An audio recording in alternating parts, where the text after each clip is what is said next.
I had always prided myself on being meticulous with my personal belongings, so when I discovered that my beloved wristwatch was missing, I was both alarmed and perplexed. It wasn't just any watch. It was a vintage timepiece that had been passed down from my grandfather and held immense sentimental value. The watch had been a constant companion, always sitting in its designated spot on my nightstand. The night before, I had been alone in my apartment, working late on a project. I'd taken off the watch and placed it on the nightstand, just like always.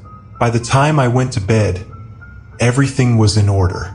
But the next morning, the watch was gone. I retraced my steps from the previous evening, starting with a thorough search of the bedroom. I checked under the bed, behind the nightstand, and in every nook and cranny. I even emptied out the drawers, hoping the watch had accidentally fallen into one of them. But my efforts yielded nothing. The watch was nowhere to be found. I expanded my search to the entire apartment, methodically going through each room. I checked the living room, kitchen, and even the bathroom.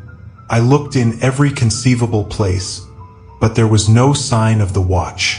It was as if it had vanished into thin air. The disappearance of the watch was unsettling, and the longer I searched, the more anxious I became. It wasn't just the loss of the item itself, but the unsettling feeling that something was wrong.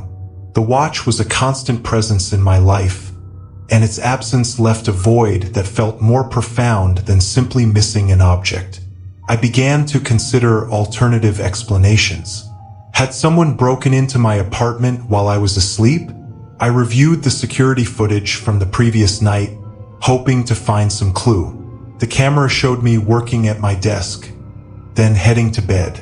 There were no signs of anyone else entering the apartment, and the footage was uneventful. As I examined the footage more closely, I noticed something strange. At one point, there was a brief flicker on the screen, an odd glitch that lasted only a fraction of a second. It was too short to make out any details, but it was enough to make me feel uneasy. I rewound the footage and watched the glitch again. This time, I noticed a faint, shadowy figure moving in the background. The figure was indistinct, and the glitch made it difficult to discern any features, but it was enough to heighten my sense of dread. The possibility of a break-in, however unlikely, was troubling. I checked the locks on all the doors and windows, and everything seemed secure.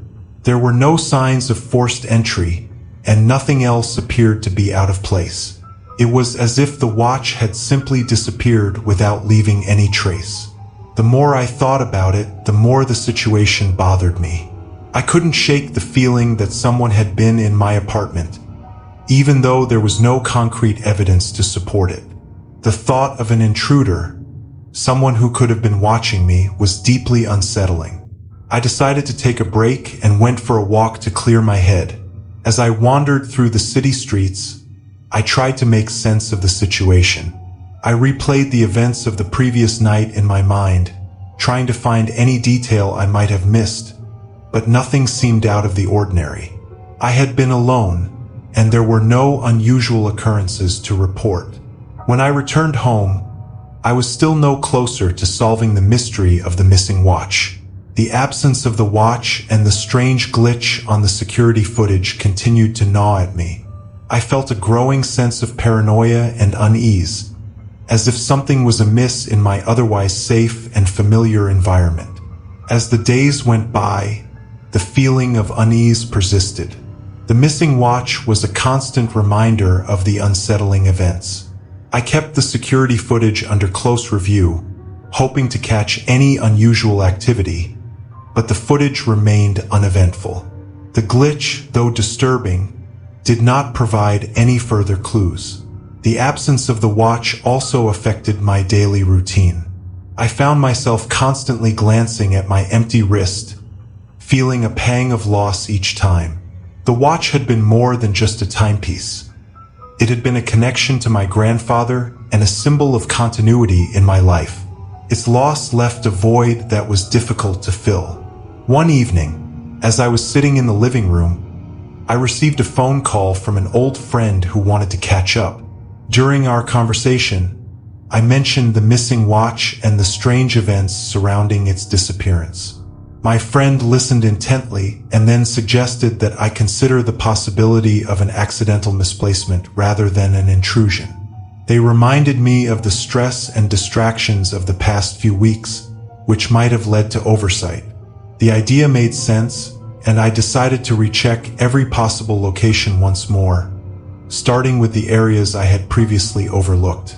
I combed through every room with renewed focus, examining even the smallest crevices and compartments. It was during this detailed search that I stumbled upon the watch. It was wedged between the back of the nightstand and the wall. Relief washed over me as I retrieved the watch. It was slightly dusty but otherwise intact. The missing watch was found, but the experience had left a lingering sense of unease. The strange glitch on the security footage remained unexplained, but the physical recovery of the watch provided some closure. The experience taught me a valuable lesson about the power of anxiety and the ways in which it can distort our perceptions. The missing watch and the unsettling glitch had caused me to question the safety of my own home, but in the end, it was a misplaced item rather than a sinister occurrence. Despite the resolution, the incident remained a reminder of how easily our sense of security can be shaken by the unexpected. The watch was back in its place, but the experience had altered my perception of my own space and left me with a heightened awareness of the fragility of our sense of normalcy.